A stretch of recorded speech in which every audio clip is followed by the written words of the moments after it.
కాళేశ్వరం వల్లే తెలంగాణలో వరి సాగు పెరిగిందనే బీఆర్ఎస్ తప్పుడు ప్రచారం పటాపంచలైందని సీఎం రేవంత్ రెడ్డి తెలిపారు. మేడిగడ్డ కుంగి నీటిని నిల్వ చేసే పరిస్థితి లేకపోయినా కాళేశ్వరంతో సంబంధం లేకుండా తెలంగాణ ఆవిర్భావం తర్వాత తొలిసారి రికార్డు స్థాయిలో వరి ధాన్యం పండిందని తెలిపారు.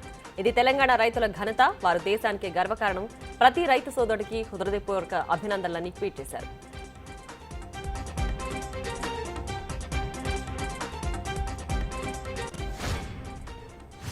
తిరుపతి జిల్లా నారావారిపల్లిలో రామ్మూర్తి నాయుడు పార్థివ దేహానికి సీఎం చంద్రబాబు నివాళులర్పించారు. ఆయనతో పాటు మంత్రి లోకేష్, ఆయన భార్య బ్రాహ్మణి కూడా ఉన్నారు. మధ్యాహ్నం 3 గంటలకు రామ్మూర్తి నాయుడు అంత్యక్రియలు జరగనున్నాయి.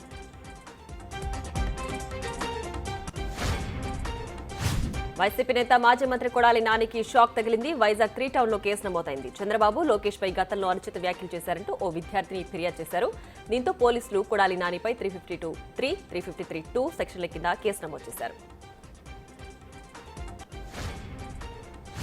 లగచర్లలో అధికారులపై దాడి కేసులో కీలక నిందితుడు సురేష్ ఆచూకీ కనిపెట్టడం పోలీసులకు సవాల్గా మారింది. దాడి జరిగిన వెంటనే అజ్ఞాతంలోకి వెళ్లిన అతడి ఆచూకీని 5 రోజులు దాటినా కనిపెట్టలేకపోయారు.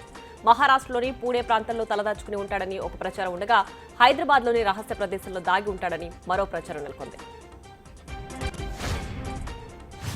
విజయవాడలో లక్ష్మీ ప్రియాంక ఆత్మహత్య కేసులో 3 నిందితులను పోలీసులు అరెస్ట్ చేశారు. వరకట్న వేధింపులతో వివాహిత లక్ష్మీ ప్రియాంక ఆత్మహత్య చేసుకుంది.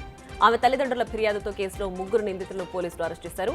వరకట్న కేసులో A1 గా భర్త పేరును, A2 గా అత్త, A3 గా మామ పేరును నిందితులుగా చేర్చారు. మణిపూర్లో మళ్లీ అల్లర్లు చెలరేగుతున్నాయి. సీఎం బిరేన్ సింగ్ వ్యక్తిగత నివాసంపై ఆందోళనకారులు దాడులకు పాల్పడినట్లు పోలీసులు తెలిపారు. దీంతో భద్రతా బలగాలు, నిరసనకారులకు మధ్య తీవ్ర ఉద్రిక్తత నెలకొంది. అంతటితో ఆకుండా అర్ధరాత్రి జిరిబాం పట్టణంలోని పలు నివాసాలు, 2 ప్రార్థనా మందిరాలకు నిరసనకారులు నిప్పిపెట్టినట్లుగా చెప్పారు. వారిని చెదరగొట్టేందుకు భద్రతా బలగాలు టియర్ గ్యాస్ను ప్రయోగించాయి.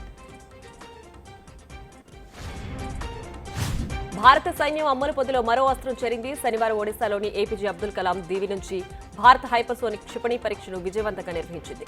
DRDO ఆధ్వర్యంలో ఈ ప్రయోగాన్ని చేశారు. వివిధ రకాల పేలోడ్స్ ను 1500 కిలోమీటర్లకు పైగా దూరంలో ఈ క్షిపణి తరలించనుంది. మధ్యతరగతి వారికి కొంత ఉపశమనం కల్పించే విషయాన్ని పరిగణలోకి తీసుకోవాలని కోరుతూ ఓ వ్యక్తి ఆర్థిక మంత్రి నిర్మలా సీతారామన్ కు ట్వీట్ చేశారు. దానికి నిర్మలా రిప్లై ఇస్తూ ప్రధాని మోడీ ప్రభుత్వం ప్రతిస్పందించే ప్రభుత్వం అని తెలిపారు. ప్రజల అభిప్రాయాలను పరిగణలోకి తీసుకుంటుందని, సూచనలు ఆదరించేందుకు ప్రయత్నిస్తుందని చెప్పుకొచ్చారు.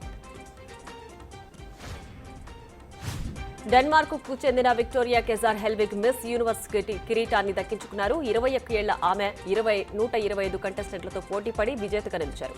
మెక్సికోలో ఈ పోటీలు జరిగాయి. నైజీరియాకు చెందిన చిడిమ్మా అడెట్షినా, మెక్సికోకు చెందిన మరియా ఫెర్నాండా బెల్ట్రాన్ మొదటి, రెండో రన్నర్లుగా నిలిచారు.